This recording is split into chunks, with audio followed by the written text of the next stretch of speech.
Here we are. Good morning to our co-host from the UK. It's pretty Pauline. Our guest today is from the UK as well. I say good morning because that's exactly what's happening over there in the UK. It's 10 o'clock in the morning on summertime. We in Australia, of course, it's now gone past 7 o'clock on the East Coast, 5 o'clock in the West, and just gone past 9 o'clock at night for those over the ditch in New Zealand. More importantly, you can stay tuned to the show. You can watch it afterwards on iHeartRadio, Apple, Amazon, and Spotify. You can go on the website, radiofm88.com.au. The shows are all there. Now, without further ado, I'm going to hand it straight over to Pretty. So it's a good evening from us, and it's a good morning to you. And lovely to be here again. Thank you very much, Jeff. It's great to be here, and it's very nice for me to introduce you to John Gilbert, who has a fairly colourful history. And he started his working life in mental health as a psychiatric nurse. So probably familiar with all the craziness that's going on, and can easily pinpoint an awful lot of irregularities, shall we say. And then he went on to be an RAF engineer, so very technical and physical and precise work. Some boat building he's done in the past, and maybe I think it would have been about 6 or 7 years ago that he and I first met, when it came to well, what shall I say, just giving me some advice about the whole COVID situation and the legalities of it. And of course, he's one of the founding members of CABI, which is an acronym that we use for the Community Assembly of the British Isles. So welcome, John. Thank you very much for joining us. You've got there it is. Yay! Community Assembly of the British Isles. Are you ready to make a difference? So, John, are you ready to make a difference? Me? I've always been ready. Ever ready. Ever ready, that's me. So, how did all this come about, and how did your background lay a very good foundation for where we are now with the Community Assemblies of the British Isles? I don't think it lays a foundation at all. I was never spiritual. I'm not a sort of spiritual person, and I think we call them downloads these days, but it was quite a shock when I started getting messages that they were coming through visually to start with, and then I started getting more and more detail.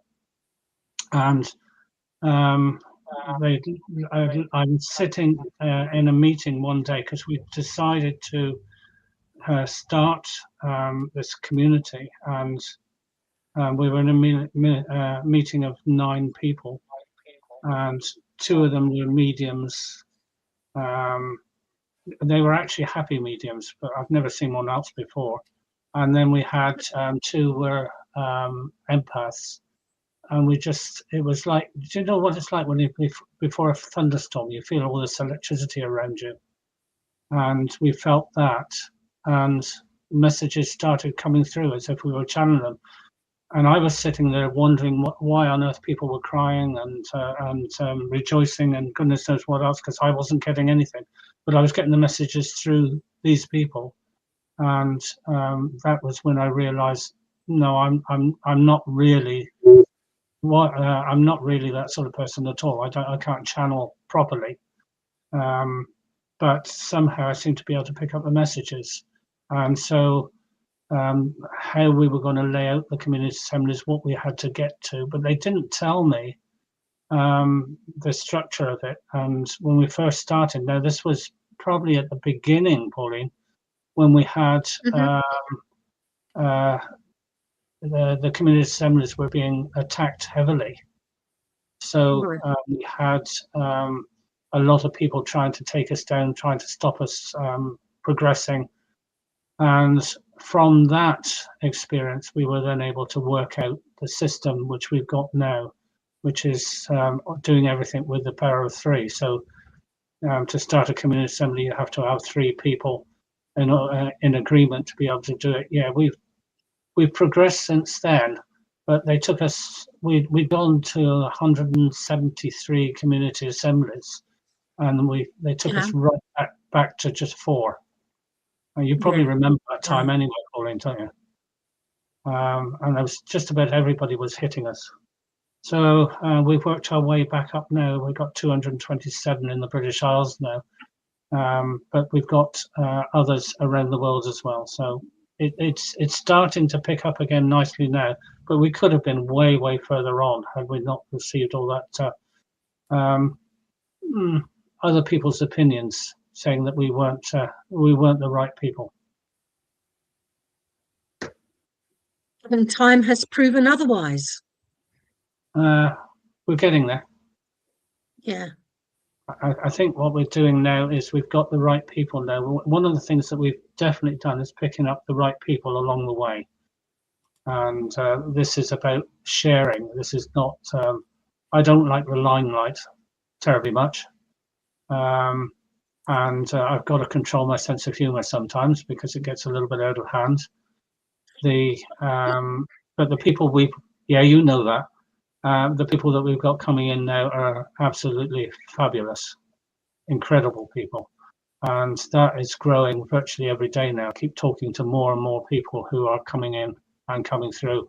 And I mean, one of the things that you've got there, you can actually see the website that's there. It's an incredible website. And Sue created all of that from scratch.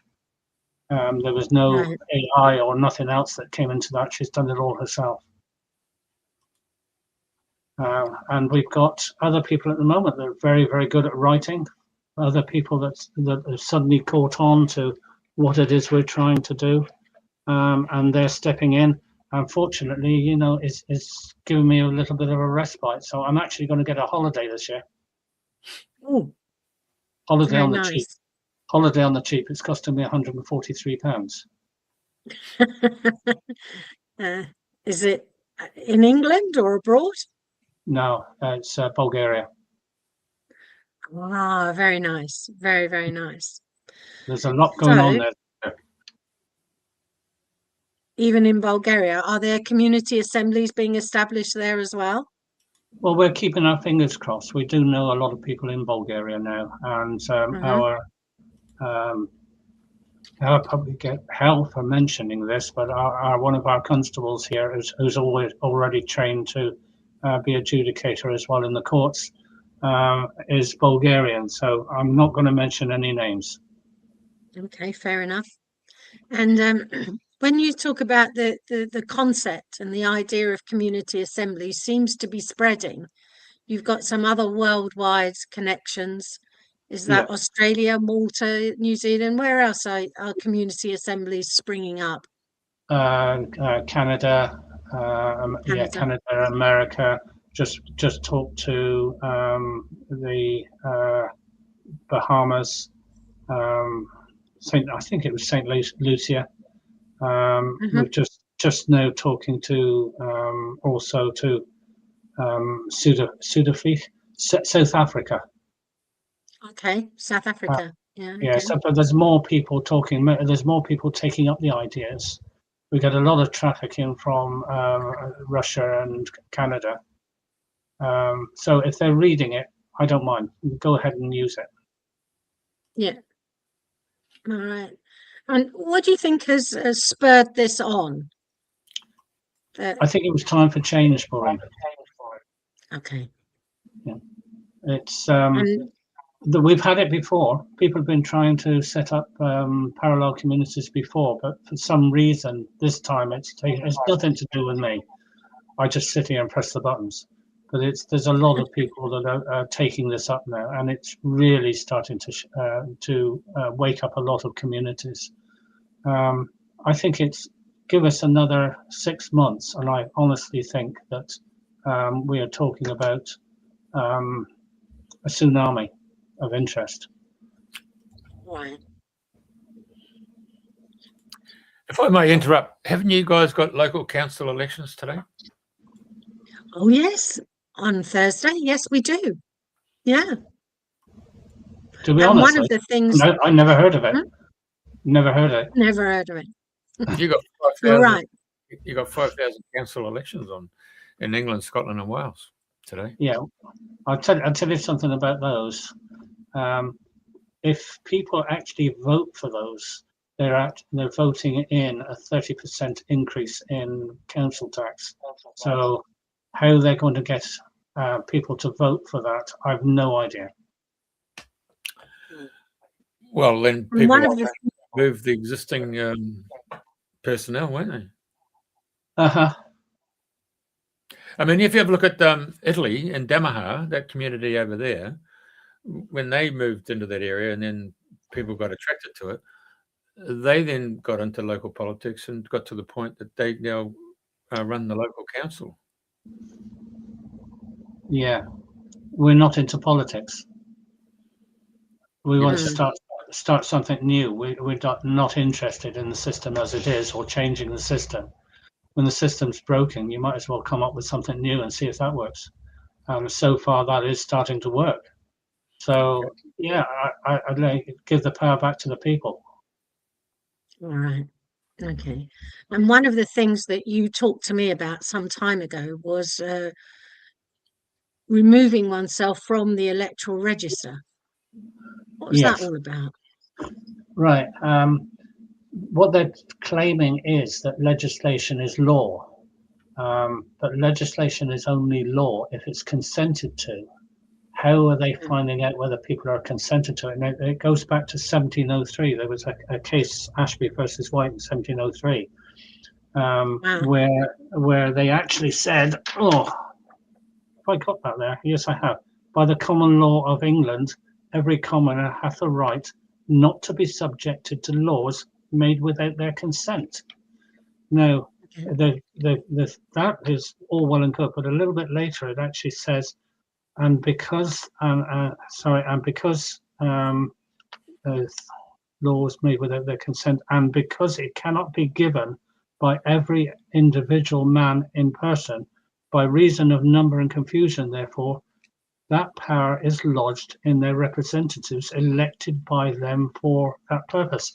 So if you take part in the electoral process, what you're actually doing is you're giving away or giving your consent to those people to act on your behalf. Well, that seems reasonable enough, but what you've done is you've actually given up the very thing which is yours by nature, which is the ability to resist laws which are not beneficial to you.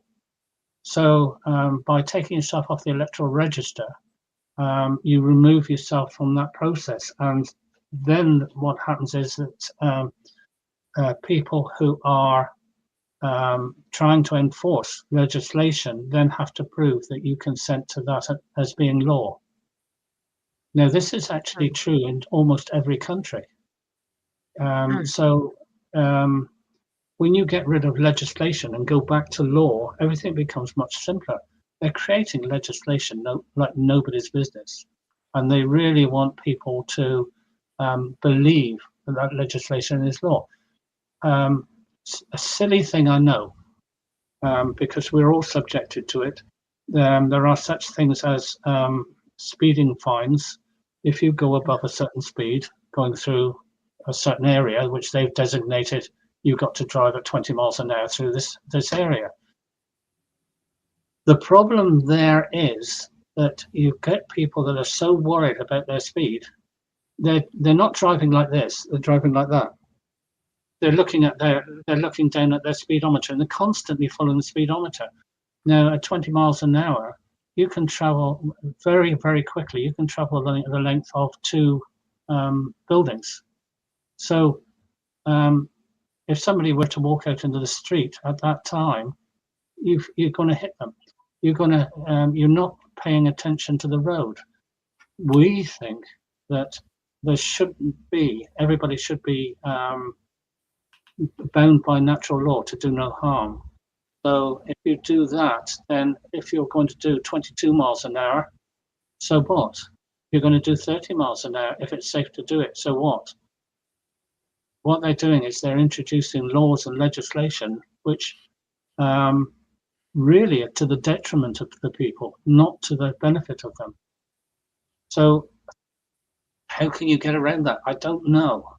It's a difficult one. Are you going to trust people to do the right thing? Always be under natural law. So when they join us, they swear to natural law, but they also swear not to follow legislation. So we go back to law again. And was any harm done? Yeah. Okay, right. Well, you've got to make recompense for that. Was no harm done? Well, why are we bothering if there was no? Yeah. No harm. Okay. So that's the council elections, and that even Theresa May in this country repeated many, many times that we only govern with consent. That's the whole of the Commonwealth. That's the whole of the Commonwealth. Yes. Yeah. Yeah, and that includes Australia as well. Yeah. Yeah, it's all by consent. We can't do anything other than by consent, and this is why the community assemblies are set up the way that they are. We are the member, the ordinary member, is the highest in the community assembly. Then you got facilitators who set up meetings, try to get the information for those members to be able to put before them. They are servants of the people, so they've come down a notch. And then we've got regional facilitators who come down lower still. They're the servants of the people. And then when you get to me, I'm lower than the pig's belly. I've got to ask for everything that I'm doing. I can't do any. I have to ask the members, what do you think? And it's putting the emphasis back where it's supposed to be, on the people themselves. We've got so used to not doing anything. Do you know, when we first started the voting system, we were lucky to get 17 to 20% of the people actually voting. And the last vote we had, it was 94%. People are starting to do it. Yeah, they're starting to realise that they have the ability, and it doesn't matter if I say, well, we should be doing this, and the membership say no. It doesn't matter to me. The wonderful thing to me is that they've actually voted. They've actually expressed their opinion, and that's what the voting system is all about. People are saying, "Oh, well, we shouldn't be doing voting." Yes, we should. Let's get people. Let's get people expressing their opinion and overall taking control of their lives. Okay, in the community assembly, if you look back at the website, there's quite considerable areas. It's quite a broad spectrum of aspects of people's lives that you're looking through. If we look at the top there, what have we got? I'll have to see it myself. You talk about the group directory, all the different things, the health initiative, the health directory, the trade directory, and different resources. So can you talk us a little bit through the framework of the community assemblies? Because here we've got law courts, peace services, and assembly hubs. To some people, this may be a brand new concepts, even if you've been working with them for 8 years or more. Yeah, you've got to remember that Cornwall is a country, and now that's something perhaps many people don't even know that. Tell me about that so that we can tell everyone else. Not a lot of people know that. That came from a film, didn't it? Not a lot of people know that. Yeah. The 1508. Well, Cornwall's always been a country on its own. It was originally, if you go right back, it was known as the Isle of Tins, and Isle of Tins. Sorry, Tin. And it's, I suppose you could have thought, really, with the Tamar there, and it's so wide that approaching it from one side, you would have thought it was an island. But the Cornish got a little bit fed up with the English in 1497, and we did a very naughty thing, because you cannot invade another country. So an awful lot of the Cornish invaded England, and they had to have the wrist slap for that. So we became a country in occupation and had to pay war reparations. Obviously, we didn't win; otherwise, things would have turned out differently. And war reparations, we had to raise an awful lot of money. Well, it would have been a lot of money back then. And that was done in 1508, when we could actually pay those war reparations off, and we became a country again. Now, the thing with that was that that agreement with Henry VII actually gave us a lot more power than we had previously. So it was recognized then we did not have to accept legislation from Westminster, for instance, unless what's known as the 24, it's the 24 representatives of Cornwall, unless those 24 actually voted for it and passed it.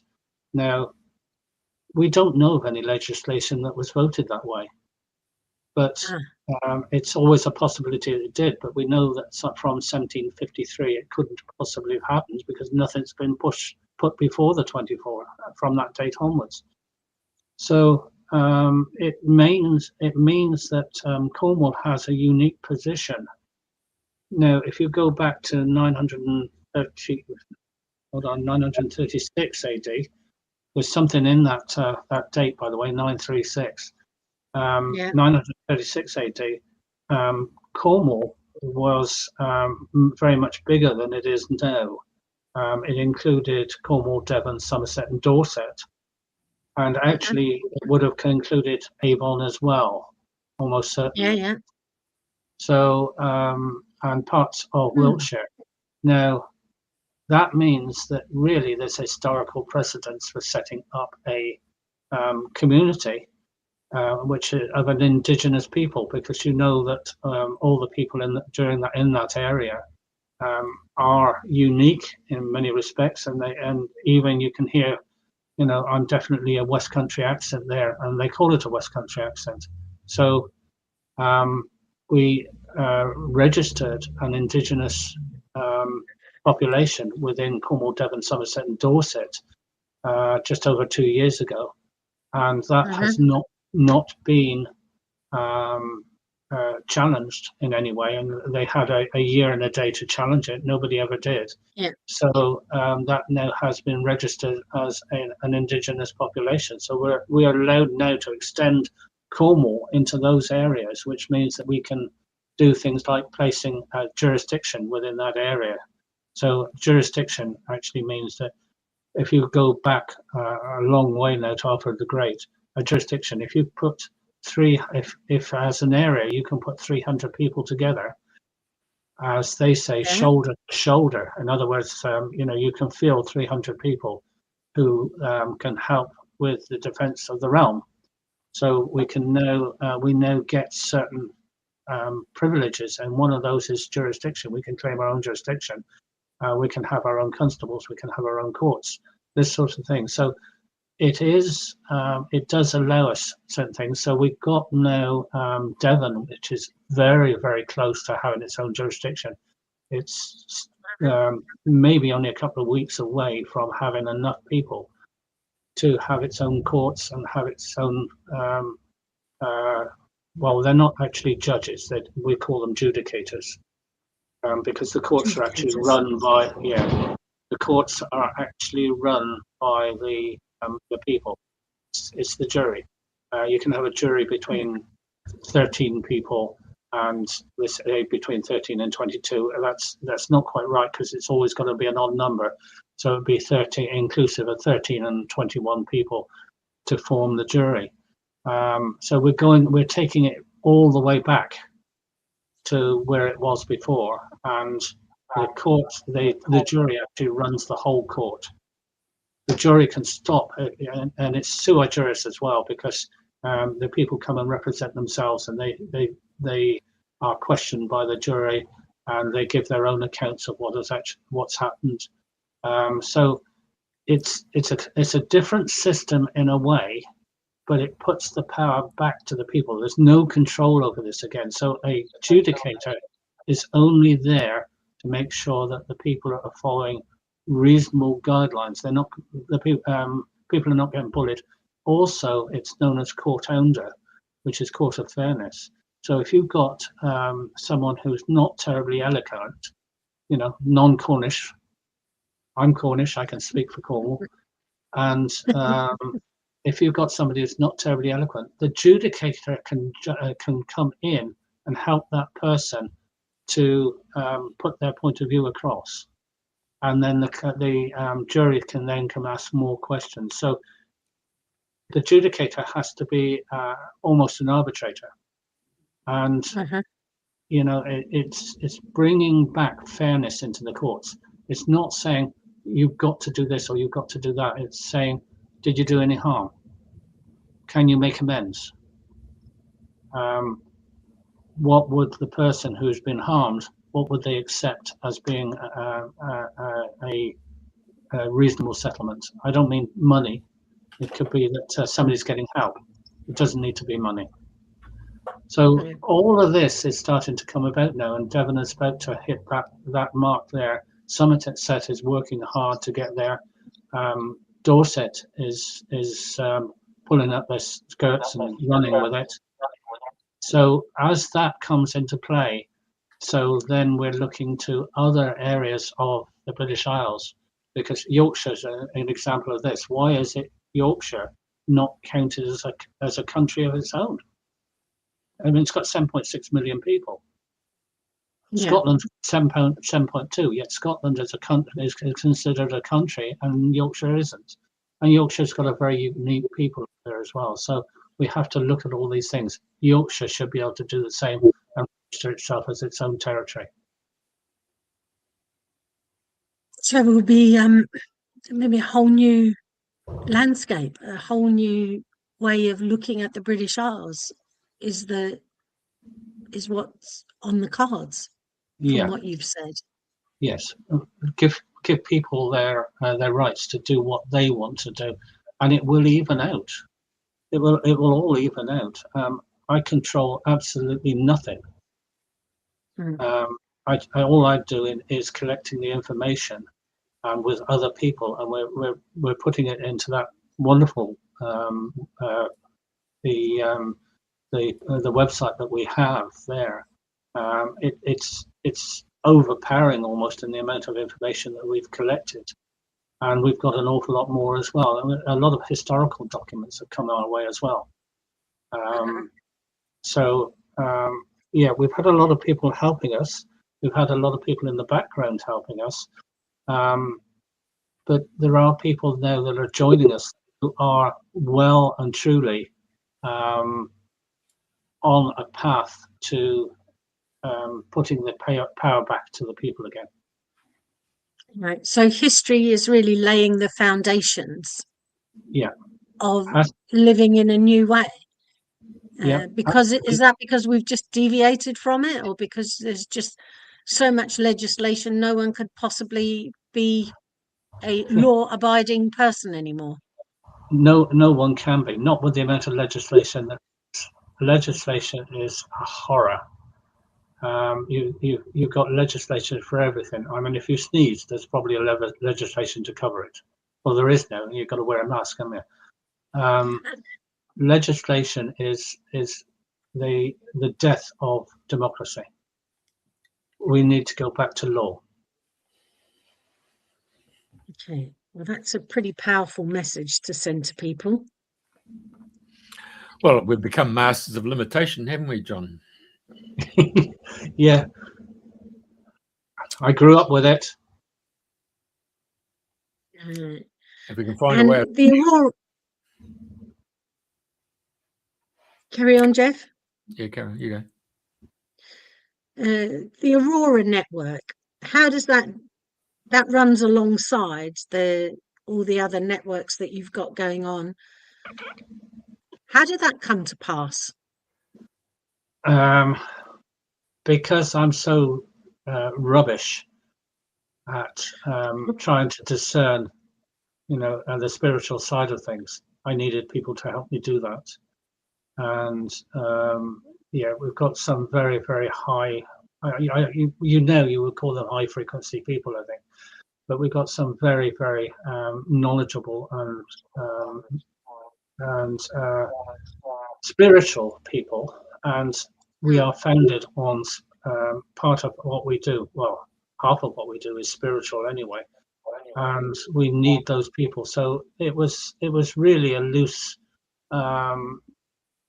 combination of people who could talk to each other in words that they can understand, or even talk to each other without words. We've got people who can communicate with without talking to each other. Definitely, it can happen. As experience, I've experienced it once myself, where two of us were talking and suddenly realized that she was talking for me, saying my words, and I was saying her words, and we just fell about laughing. It just seemed so incongruous. It just so ridiculous.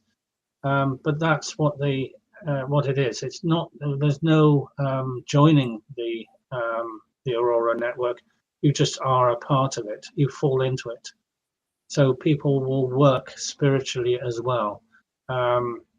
We've done a thing called a letter to all, which is a lot of people overlook that one, but it lays out how our organisation works spiritually, and we send that out to every time we write to the council, every time we write to the police, we include that there as well, so that they know what we are about and what we're doing.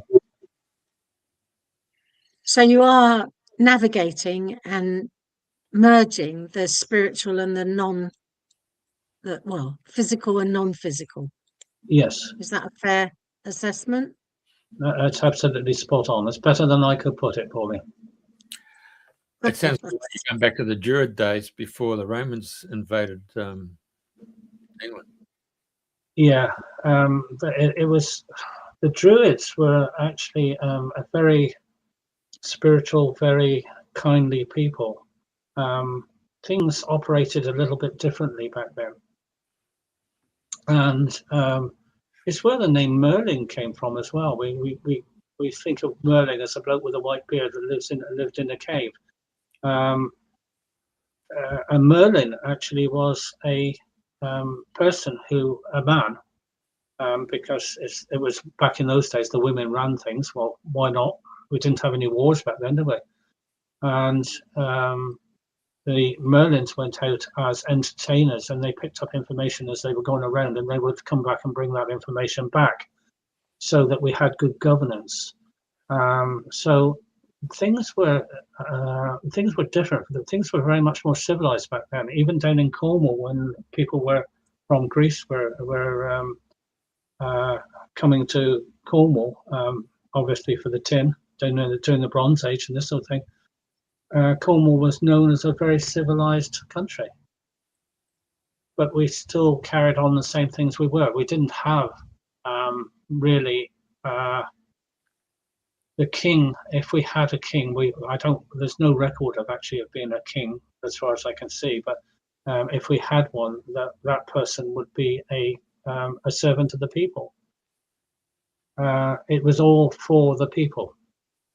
So there's no reason why we can't go back to that. It's inbred into us. We're there. We have memories of that if we only tap into them. Hey, the English royal family, isn't one of them the Queen or the Princess Catherine, the Duchess of Cornwall? Duchess of Cornwall? Yeah. Okay, Cornwall's not a duchy. Right. Who's got that job then? So you can't have a duchess when there isn't a duchy. So maybe she's a duchy of somewhere else. They talk about the Duke of Cornwall when they talk about the Duchy of Cornwall, but it actually doesn't exist. Yeah. If you look at the Duchy of Cornwall, it only relates to about 2% of Cornwall, which means it's their lands that they own in Cornwall. The Duchy of Cornwall actually is anywhere but Cornwall. Oh. So geographically, where is it then? Devon, Somerset, even right up to London. Yeah, Camille's got the title, mate. I'm just looking up. Yeah, she's got the title. She's welcome to it. Oh, hang on a sec. Change that. No, buddy, Catherine got it on September the 8th, 2022, when Prince William became the heir apparent. Yeah. All right. So there isn't a duchy and there isn't a monarchy looking over Cornwall. Is that right? We don't have one. No, we have a parliament, which is the Sunnery Parliament, and but there's a lot of deception been going on over the years that's persuading people that Cornwall is not a country. Where when I was a youngster, that was probably back in the Boer War, I had my grandfather telling me off one day because I called it a county. Oh. I got murder from that, and I never forgot that lesson. But we all knew back then. Everybody knew back then, and your grandfather would pass on the information to you from their knowledge. They would pass to their grandsons or grandchildren, and then you would always miss a generation, and then that would mean that you didn't dilute the information too much there. So you always passed it on and passed it down. So that's how information was passed along. There you go. Wow. There we go. The title is derived from the Duchy of Cornwall, established in 1337 by King Edward III. The Black Prince. In 1508, it was dismantled. Right. Okay, so you have to sort of move on. So they kept trying to take Cornwall over, and the Cornish can be a bit bloody minded. I'll accept that one. Yeah, I know a few Australians that would fit very well down here. Yeah, of course.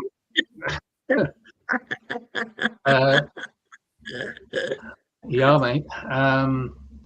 Yeah, do you know I had a sat nav, which was an Australian sat nav, and I got caught out so many times with the sat nav. I was going down a road one day and it said Chuckayui, mate, and I thought, I don't know of anywhere called Chuckayui. Where am I going to? Have I taken the wrong turn somewhere? It took me about half an hour to realise that what they were saying was take a U-turn, Chuckayui. That's right. Chuckayui. You got it. Very good, very good. The Peacekeepers initiative that you've got with the Community Assemblies, can you tell us, elaborate on it? What's that all about, the Peacekeepers? So they're not policemen, or they're Peacekeepers? What do? Do they act like a policeman? What's the correlation? No, not really. We're there to keep the peace. Okay. Peacekeepers Peacekeepers is a group formed by Mark Horn, and I met Mark Horn on a Cornish beach, and by the time we walked across that beach once, we were completely aligned with each other, and we've been using much of in fact we use his peacekeeper training to start the training going for our constables, peacekeepers and constables. So a peacekeeper, we had an international agreement on how we would set up the way that courts would run, and the way that our peace constables would operate, and how the whole system, the peace system, would operate.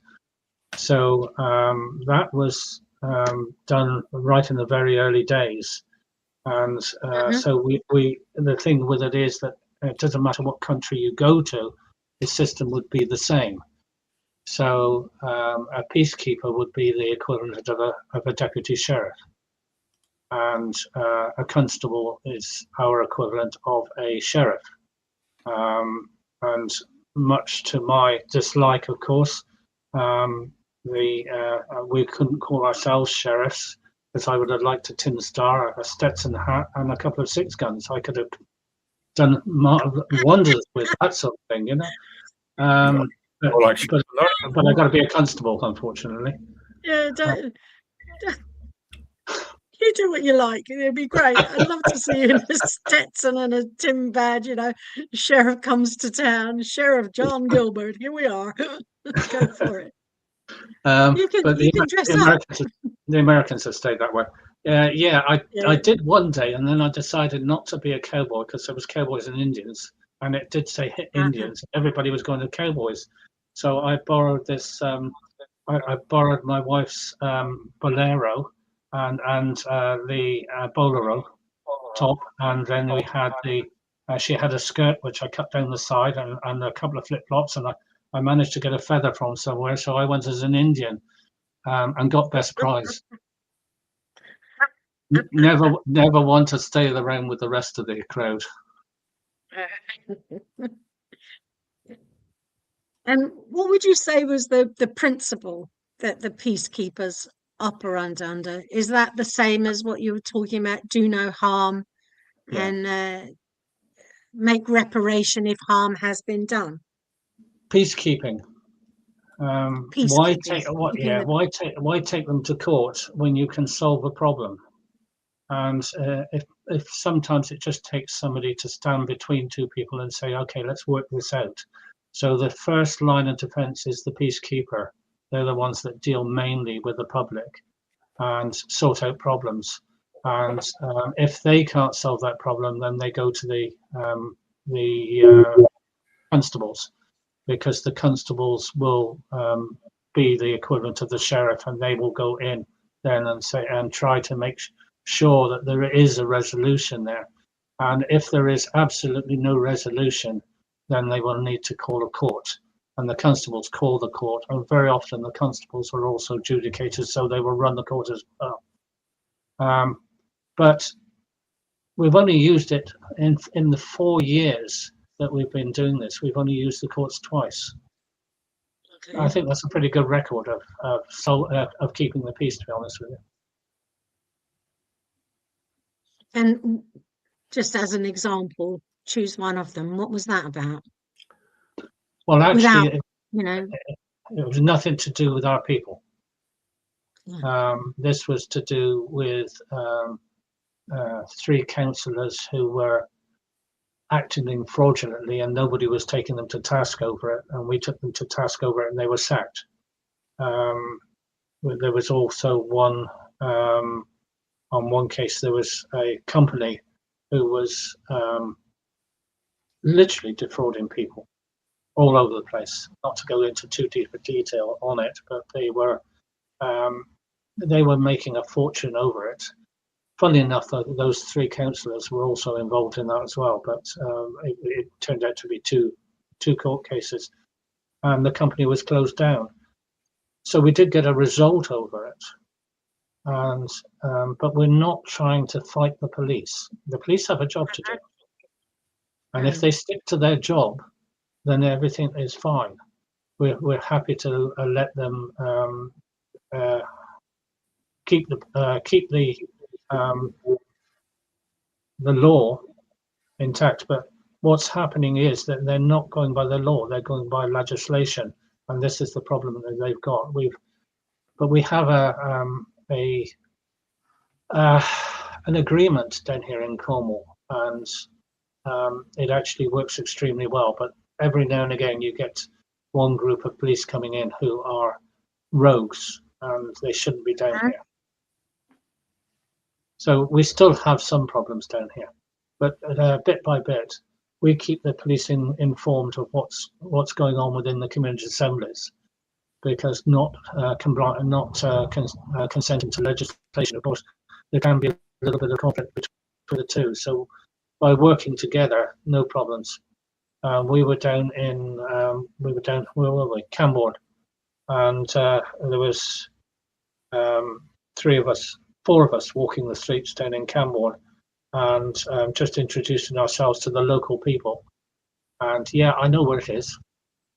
And the police, somebody must have phoned the police. The police came up through in their car. I waved to the police, they waved back, and they carried on. They know who we are, and they know we're not trying to fight them or to stir up any trouble. We're just trying to make sure that people have their best interest taken care of, so that they can't be bullied. Do you remember going back a bit when they had these what were they called again? COVID wardens. Do you remember that? COVID wardens. Yeah, the I've never heard of councils it. were employing COVID wardens to go down the main streets and make sure that people were wearing their masks inside of the shops and things like this. So we followed them around, and then every time they overstepped their mark, we would point out to them that they'd done that. And I think it was about 3 weeks or 4 weeks, and they stopped doing it. And the other thing was that we supplied people with health and safety leaflets that showed exactly what they had to do within their shop. And as long as they followed that, COVID wardens didn't stand a chance. So that's one of the things that the peacekeepers did. The peacekeepers now are fighting court cases, I know, but again, it's councils who are overstepping the mark, and they're winning their cases. Because it's obvious, is it? It is obvious, yes. Okay. So Jeremy Clarkson needs to find these guys and take out the West Oxford Council, eh? Yeah, there was one couple that were chucked in prison for not paying their council tax.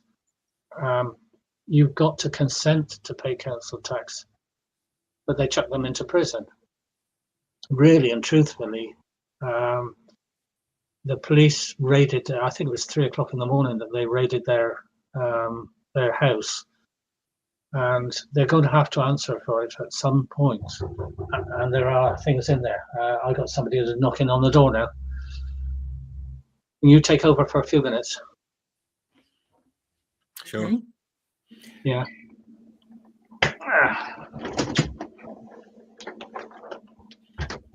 The benefits going live. Yeah. That is it, isn't it? Yeah. We can't stop people knocking on the door. Anyway, there's an awful lot to be said about the community assemblies and how they've come into existence. And they've come from history.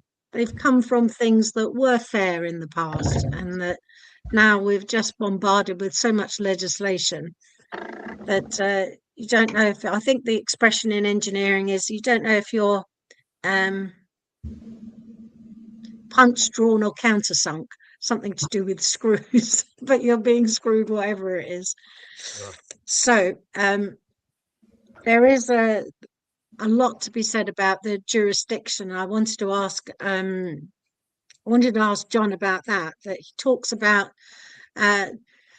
how we can claim our local jurisdiction and build a future where Earth is truly home to all of us, free from constraints of the old system.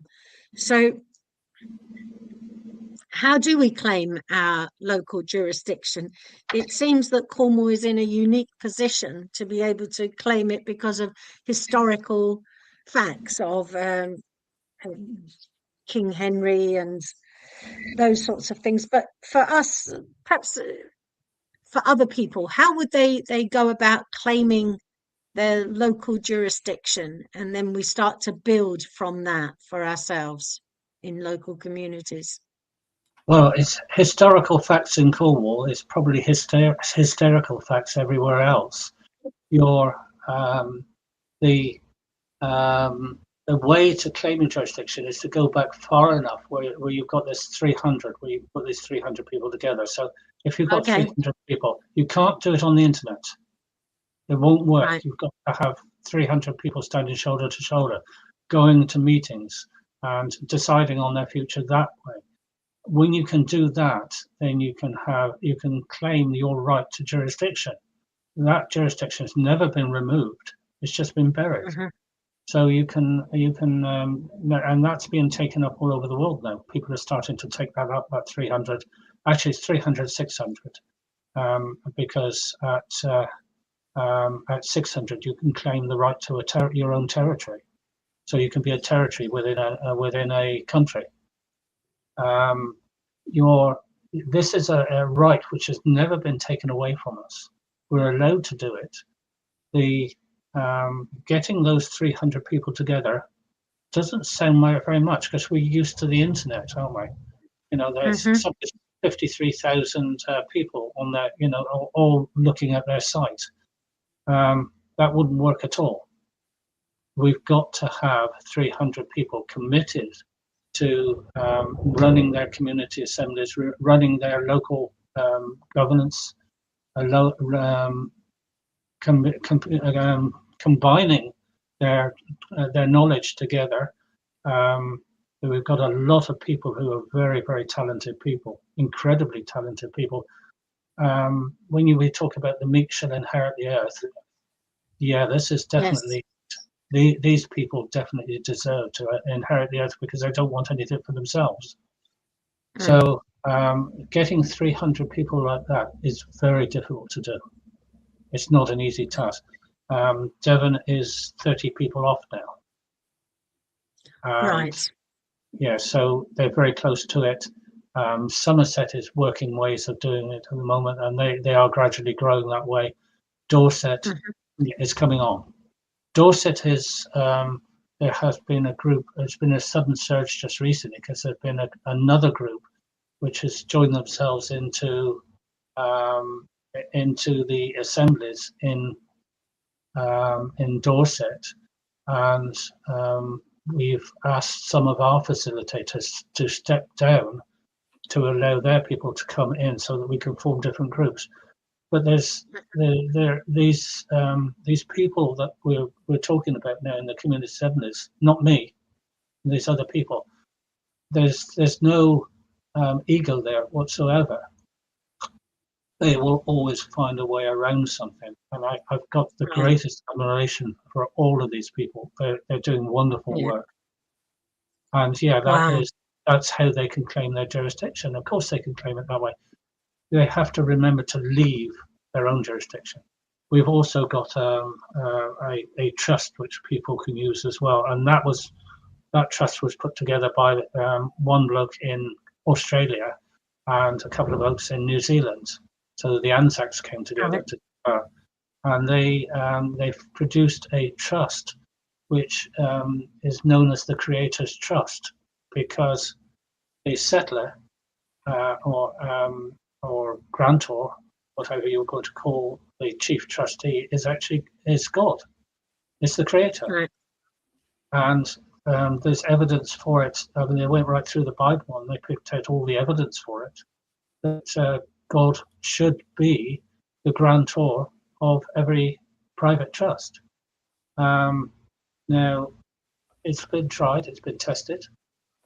Nobody really wants to challenge it.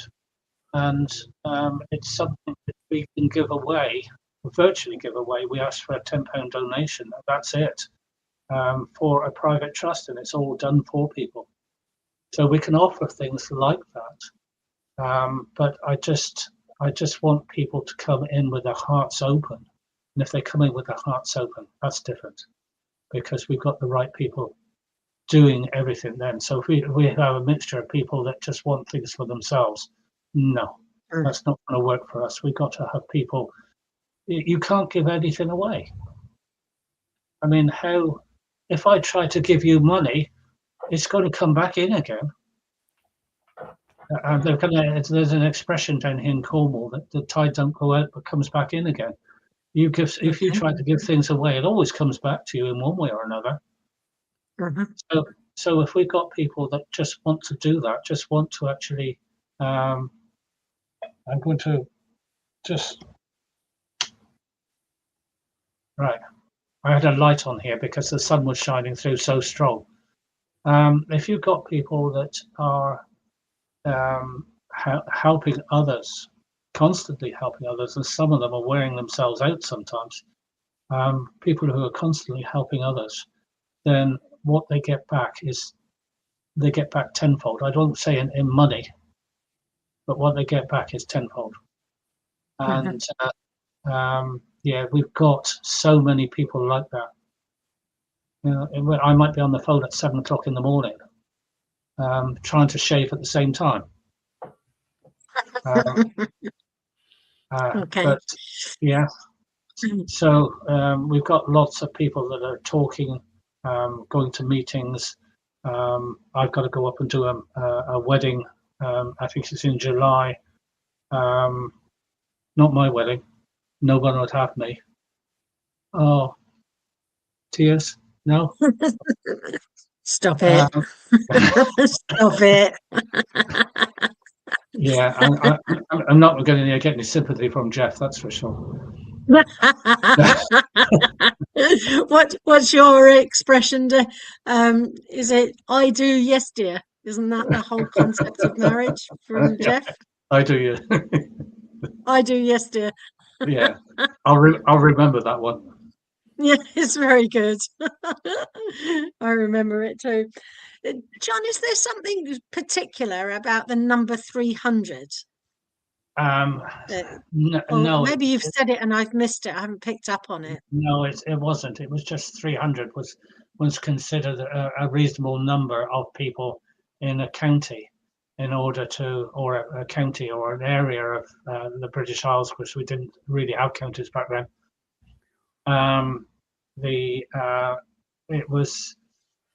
It made a reasonable small part of an army that, when put together with other areas of the British Isles, made a considerable difference to the standing army. So these were people who were going out. They were territorials. They're a basic form of territorial. So they were going out and training and doing things, and because of that, then they got these privileges. Right. Well, I mean, the British haven't got a navy anymore, have they? Why have you sunk it? Apparently, you guys have just don't rule the seas anymore, mate. Oh well, that's okay. I don't swim very well anyway. I don't know if we've got an army and an air force anymore, to be honest. No. It was diminishing its size when I was in, to be honest with you. Is that right? Yeah. Yeah. Do we need in a time of peace? I mean, we've really hit a time of peace now. We've still got areas of the world who are causing problems, but it's mainly to do with money. It's always to do with money. Because I've never met anybody who wants to kill somebody else. I mean, there must be people like that around, surely, but I've never met one. And I don't think we need more than a peacekeeping force anymore now. That's it. It's the day of the big army, I think, is gone. Well, you know, you guys have had 007. He's got a license to kill. State sponsored. License revoked. Yes.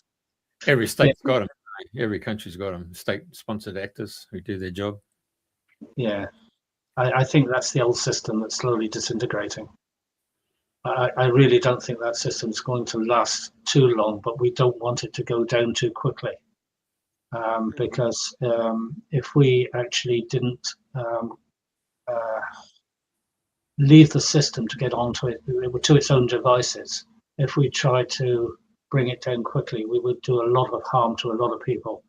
There's a lot of people that still need to collect money from the system. The system still needs money from the people. They must be coming from me. Did you hear that then? Yeah. We have the sirens going there. Once his Cornish pasty, mate, he's off. Yeah. The Cornish pasty. I'm sorry, but it hangs over the plates by 2 inches either side. That's the Cornish pasty. I didn't know that. Didn't you? You wait till the next time you come down here, Pauline. I'll make you a proper one. Okay. All right. A proper Cornish pasty. Okay. Yeah. So, yeah. So the idea of taking radical responsibility, is it only radical because we've digressed so far from natural law? Yes. Yeah. If it's natural law, then the system is such that everybody takes part in that system. Yep. The whole idea is to do no harm, and this is again where we've been criticised because we won't go out and say to people, "Oh, you know, you've got to bring down your council and all this sort of things." Just stop voting, walk away. You don't need to do anything. Just stop voting. You know. Just take you up on that. Just take you up on that.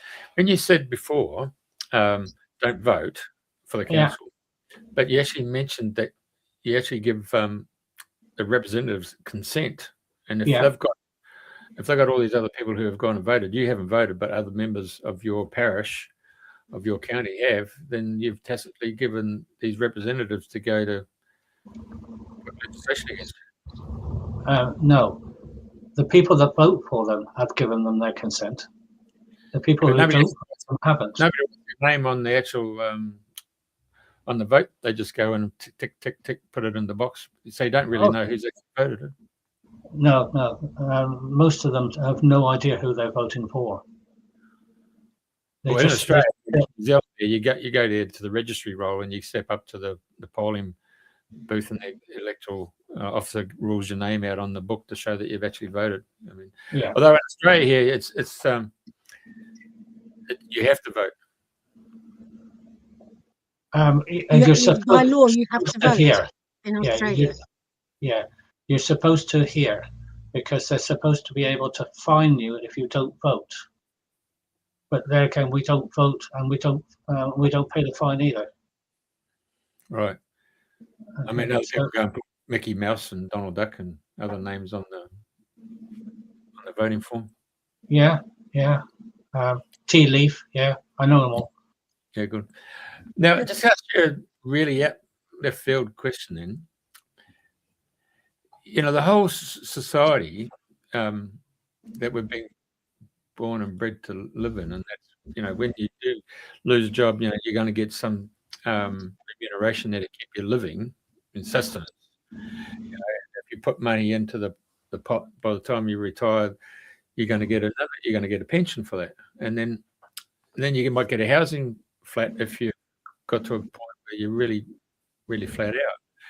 But all of a sudden, in the last 12 to 15 years, England, Australia, and New Zealand, we've seen these large migration of so-called refugees or economic refugees coming into the country, and they've been given instant housing remuneration packages that the local person who's worked all their life, all of a sudden, and it's been eroded. Your whole concept of buddy working together as a community is now being quite entered out. It's been eroded.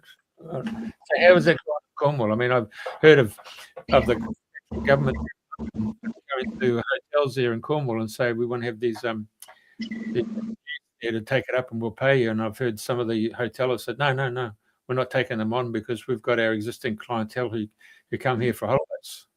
Yeah. There's been a lot of resistance down here for that. Do you remember? Oh, well, you probably don't remember, but a few years ago they had the G7 conference down here.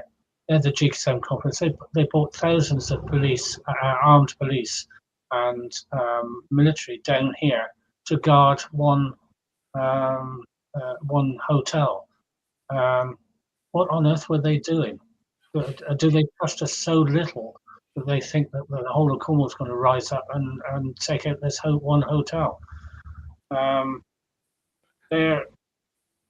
We resisted that as well, but we resisted it in a different way.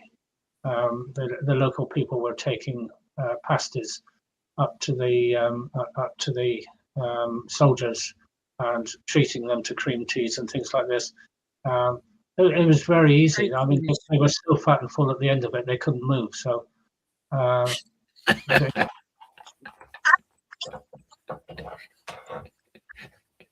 but it worked. They were grounded, were they? Grounded in pasties. That's right. Yeah. Yeah, you'd be surprised what you can get into a pasty at that size. Yeah.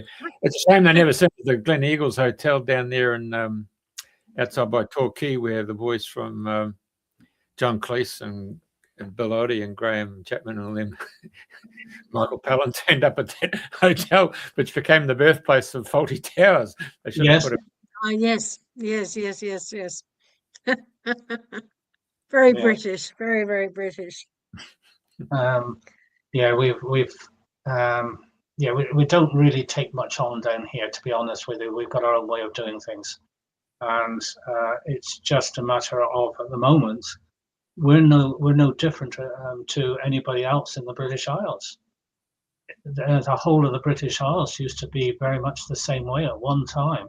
You couldn't push them around, and yet for some reason now people are being pushed around. So it's just getting our mojo back again.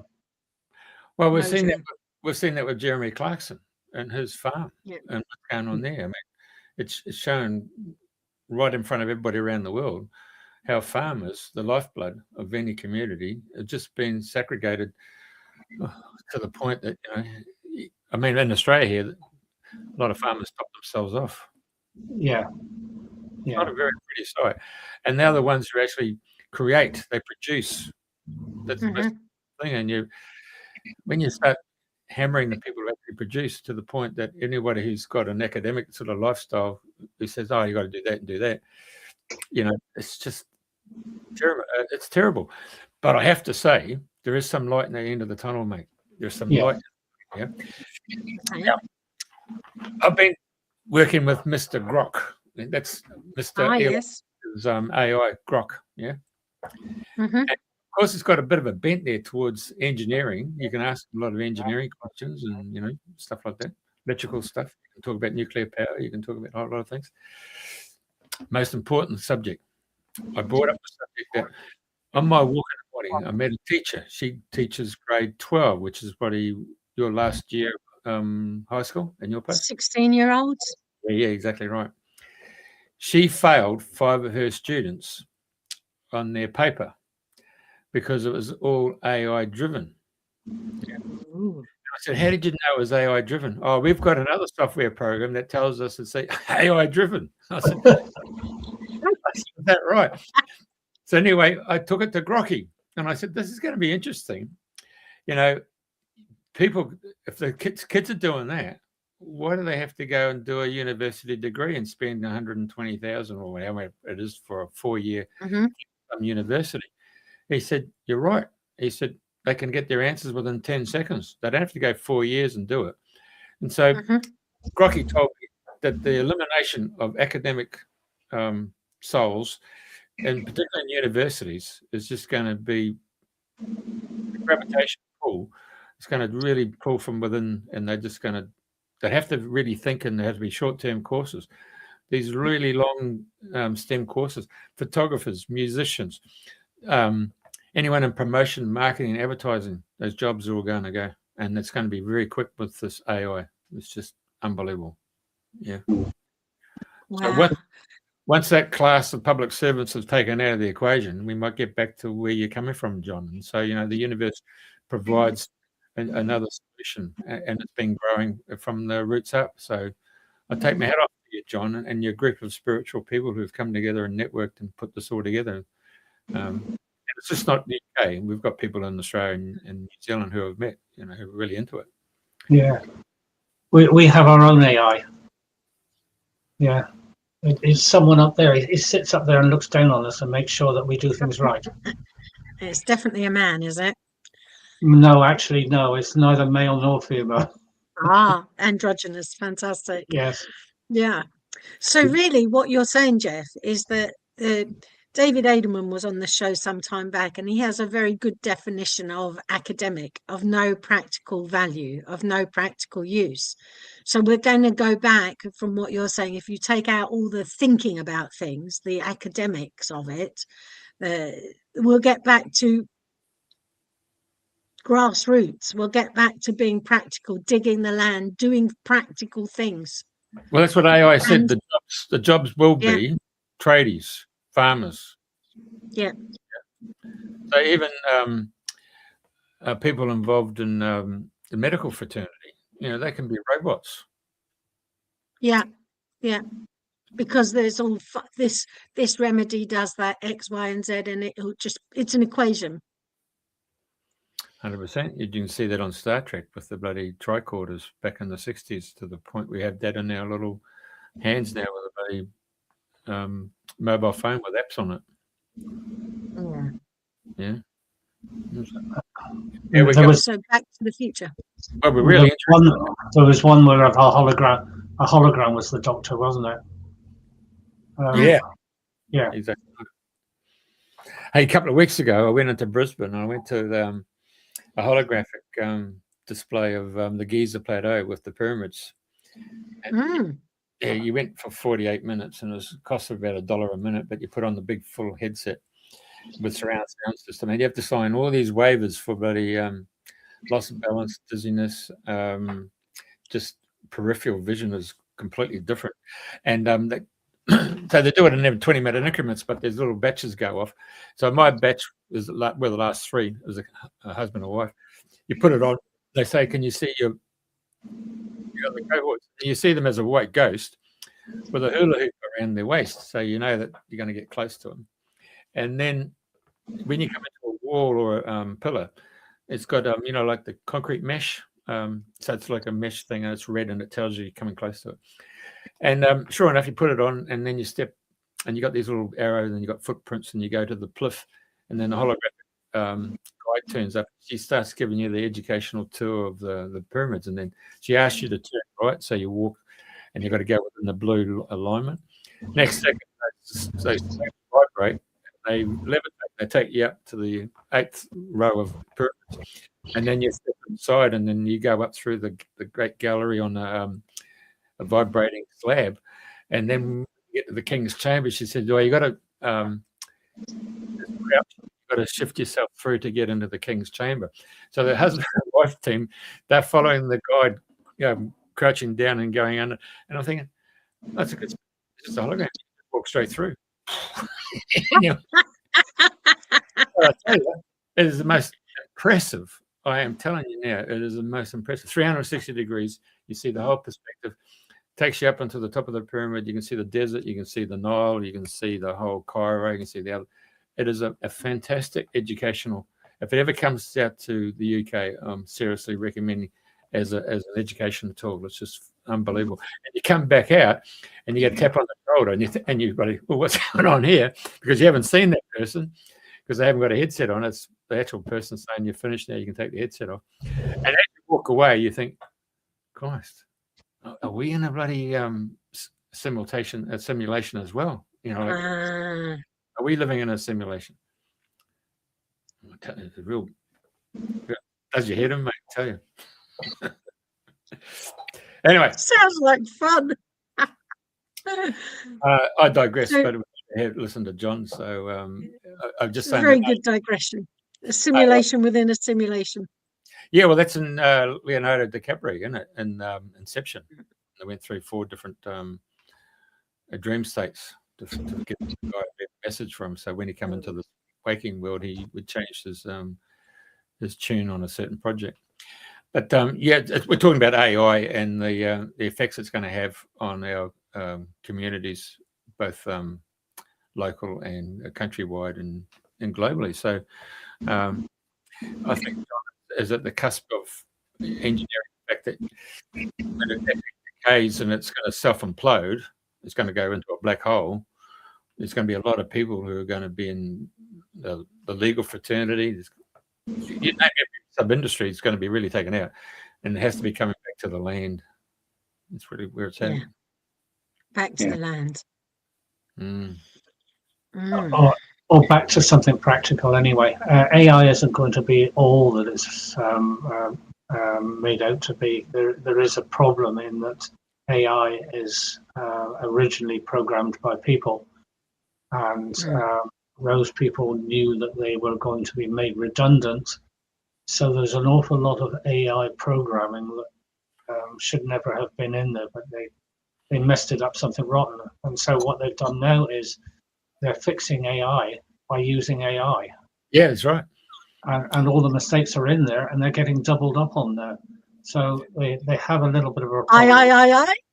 Yeah, but I have to tell you, when I spoke to Grok about that, I said, on the very subject you spoke about, John, I said, this reminds me of Arthur C. Clarke's 2001 Space Odyssey, where nefarious undermined people put a piece of coding into HAL 9000,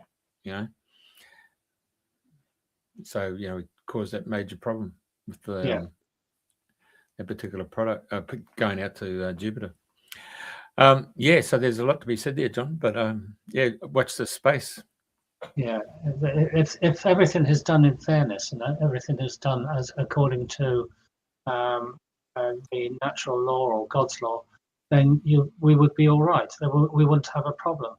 And an example of that one was when we were talking about the farmers earlier on, and there was a government department that came along to somebody's farm, and they were going to close this farm down because they were using they weren't using human fertilizer. They were using cow dung on the farm, and that was not allowed according to their rule books. And the police accompanied these people to close this farm down. And I talked to the policeman, and I said no, and I told them that the people that they're talking to at the moment don't consent to legislation, and therefore they have no way of following legislation because it's not part of their system. And I spent about 20 minutes talking to this constable, and he got it every way possible. And he escorted this government department off this bloke's land. There's good people out there in the police as well. There's good people all over the place who are helping people to live their life as they should do. And they understand. So, it's putting everybody into one category and say all these people are bad. No, they're not. We've got to look for the good in people as well. So he probably understood the fact of consent. And he did. Yes. Understood that. Yeah. Yeah. In fact, and that's critical. Yeah, we've got police now joining community assemblies. So this is where this cooperation can overlap. And if the police actually understood everything that we're doing, they wouldn't have any objection to it. So I think we're taking on people now who are who understand what we're trying to do and what we're trying to do, what we're going to do. I don't think it can be stopped. What's happening now is the amount of people we're talking to. It's like a tsunami. I mean, I get up in the mornings and I've got to get up at about, if I want to be able to get through my ablutions, I've got to be able to get up at 6 o'clock. I probably haven't been into bed until 1 o'clock. It's a lot of work to do, but I've now got so many people that are doing the same thing that we're now having morning conferences at about 7 o'clock in the morning. Right. Well, good to. So there is a coming together and a movement that is really fantastic, unparalleled or parallel to what's going on. Yeah. So there is a parallel society, quietly, unobtrusively, just getting on with it. Yeah. And building. I made a leaflet. I think this was again about the time that you came into it, Pauline. It was, and the leaflet I was handing out was called the Quiet Revolution. Yes. Okay. It doesn't need to be anything other than just say no. Just say no. That's interesting. Quiet revolution. I'd love to see that because, interestingly enough, that's the beginning of the natural life system that I've been following for some time. It is a quiet revolution. It's an inner peace that brings about a revolution, as in a complete turn away from that which is unfair and unjust. our mind, we have so much power in our mind. We just need to let it go. We just need to let it take over what the teaching that we've had before. I was a wonderful person took me out to Bulgaria and took me. This was last year. Took me to the Rila Monastery out there, which was the seat, I suppose, of, I hate to call it Christianity, but that was where it mainly started from. And I was standing there at one place and I just burst into tears and I couldn't stop. And in the end, I was taken out by this person who I'm not allowed to mention because she will murder me, and came back to, we got outside and she calmed me down. And then she said, I've got to go back in and try it for myself. And she stood in the same place that I was standing at, which was in front, we found out afterwards, it was in front of the shroud, which was the shroud for the person that started the whole monastery. And the same thing happened to her. And the wonderful thing about it was that afterwards, I have a terrible fear of heights. I can't go anywhere near the edge of a cliff. Honestly, my legs just give way. I hate flying, not because of that, but because I don't like being shut in.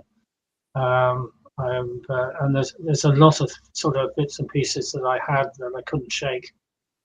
And after that experience, about 2 days later, we were up on the mountains, and I was looking at the view from this mountain. I found I was closer to the edge of this cliff. There's about 1,000 feet drop. I was closer to the edge than I would normally have been, and my legs were fine, no problems at all. And I walked closer and closer, and then I gave a rendition of I was doing tap dancing on a rock right on the edge of the dam. I had no fear whatsoever. It had gone.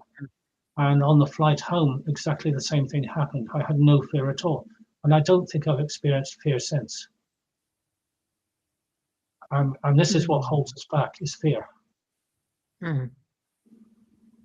So there's the quiet revolution. That's the quiet revolution, yes. So anybody goes to Bulgaria, visit the Rila Monastery. Rila, R-I-L-L-A. That's it, that's the one. Okay, Rila Monastery, here we come.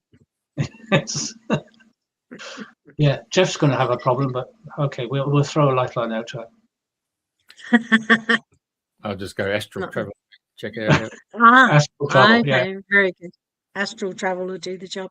Oh, yeah, John, it's always a delight to talk to you. I just wanted to know, as we draw to the end of this interview, I can see from and hear from what you've been saying that there is a profound amount of optimism and hope for the future, but it's quiet. It's not celebrating. It's not all guns blazing. It's just like nature, just carrying on. The trees don't stop growing. There's a constant movement toward harmony. And would you say that that's something that people can invest in? People who join us tend to end up no fear. No fear. Taking back their I was going to say sovereignty, but sovereignty is the wrong word, because that's just promoting people up into something which they are not. But taking back their self-governance. Self-governance. And it's we're happy. I mean, there's nothing anybody could do to me that will make me unhappy. Having experienced a few things, I wouldn't. If they came out and bashed down the door and carted me off to prison, I would just enjoy the experience. I just don't have that ability to experience fear anymore. And there's a lot of people within our groups now who feel the same way. If they come across anything which is giving them fear, which is bringing their mood down, No, we'll just take one of my bad jokes and pass it on. That'll do. So would you like to finish on a very bad joke? No, you wouldn't have any. You wouldn't have any viewers left. No problem, mate. Okay.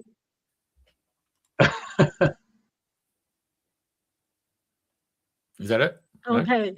Is that the joke? No. I'm not going to bore you with any of my jokes. They're spontaneous anyway, and I usually forgot about them about 2 days later. So I can never remember what I said. So you haven't got a book of jokes.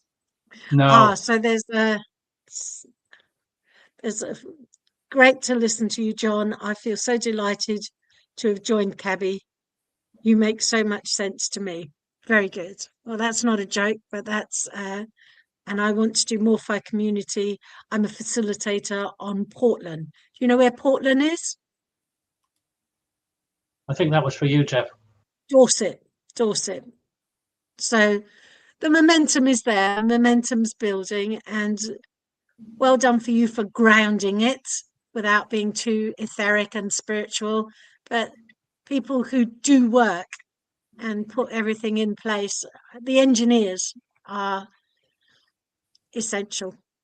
Yeah, Donald Duck lives in Portland, doesn't he?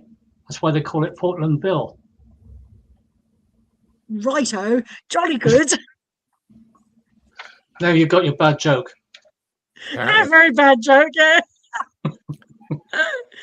Very good. Thank you very much for joining us, John. It's a delight, and keep on doing what you're doing and keep spreading the word. And we'll meet in a parallel universe not too soon. And lovely to meet you, Jeff. Yeah, you're welcome, John. I'll send you the links. Thanks a lot. Okay, that's great. Thanks. Okay. Thank you.